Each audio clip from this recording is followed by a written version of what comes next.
राधे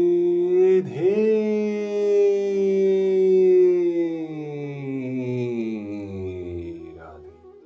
चलिए, आज के अध्याय में हम आपको बताएंगे कि मनुष्य सुखी कैसे हो सकता है। मिलकर बोलिए, राधे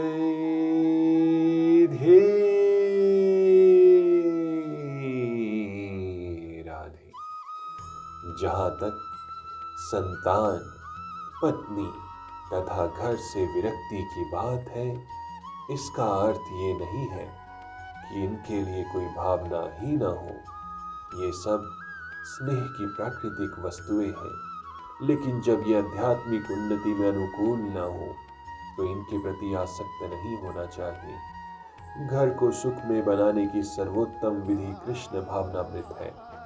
यदि कोई कृष्ण भावनामृत से पूर्ण रहे तो वो अपने घर को अत्यंत सुखमय बना सकता है, क्योंकि कृष्ण भावनामृत की विधि अत्यंत सरल है। इसमें केवल हरे कृष्ण कृष्ण कृष्ण हरे हरे, हरे राम राम राम हरे हरे का कीर्तन होता है। कृष्ण अर्पित भोग का उच्छिष्ट ग्रहण करना होता है। भगवद गीता तथा श्रीमद् भागवत जैसे ग्रंथों पर विचार विमर्श करना होता है और अर्चा विग्रह की पूजा करनी होती है। इन चार बातों से मनुष्य सुखी होगा। मनुष्य को चाहिए कि अपने परिवार के सदस्यों को ऐसी शिक्षा दे। परिवार के सदस्य प्रतिदिन प्रातः तथा सायकाल बैठकर साथ साथ हरे कृष्ण मंत्र का कीर्तन करे।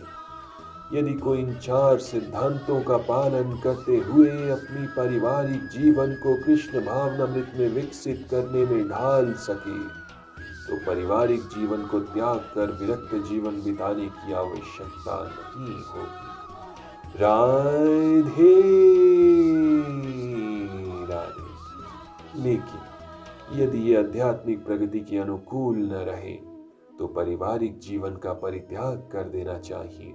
मनुष्य को चाहिए कि कृष्ण के साक्षात करने या उनकी सेवा करने के लिए सर्वस्व न्यौछावर कर दे, जिस प्रकार से अर्जुन ने किया था। अर्जुन अपने परिजनों को मारना नहीं चाह रहा था, किंतु जब वो समझ गया कि ये परिजन कृष्ण साक्षात्कार में बाधक हो रहे हैं तो उसने कृष्ण के आदेश को स्वीकार किया। वो उनसे लड़ा और उसने उनको मार डाला।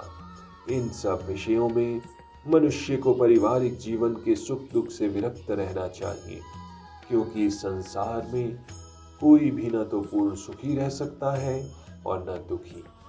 सुख दुख भौतिक जीवन को दूषित करने वाले हैं।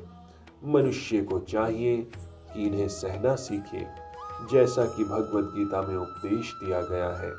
कोई कभी भी सुख दुख के आने जाने पर प्रतिबंध नहीं लगा सकता। अतः मनुष्य को चाहिए कि भौतिकतावादी जीवन शैली से अपने को विलग कर ले और दोनों ही दशाओं में समभाव बनाए रखे।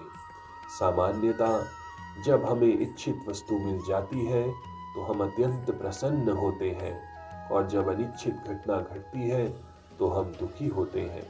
लेकिन यदि हम वास्तविक आध्यात्मिक स्थिति को प्राप्त हो तो ये बातें हमें विचलित नहीं कर पाएंगी। इस स्थिति तक पहुंचने के लिए हमें अटूट भक्ति का अभ्यास करना होता है।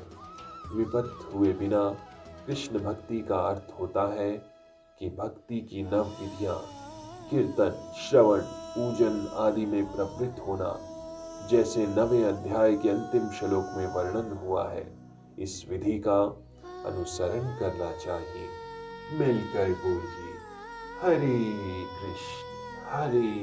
कृष्ण कृष्ण कृष्ण हरे हरे, हरे राम राम राम हरे हरे। ओम कृष्णाय वासुदेवाय हरये परमात्मने प्रणतः क्लेशनाशाय गोविन्दाय नमो नमः। ओम नमो भगवते वासुदेवाय। हरि शरणं हरि शरणम। ओम विष्णवे नमः।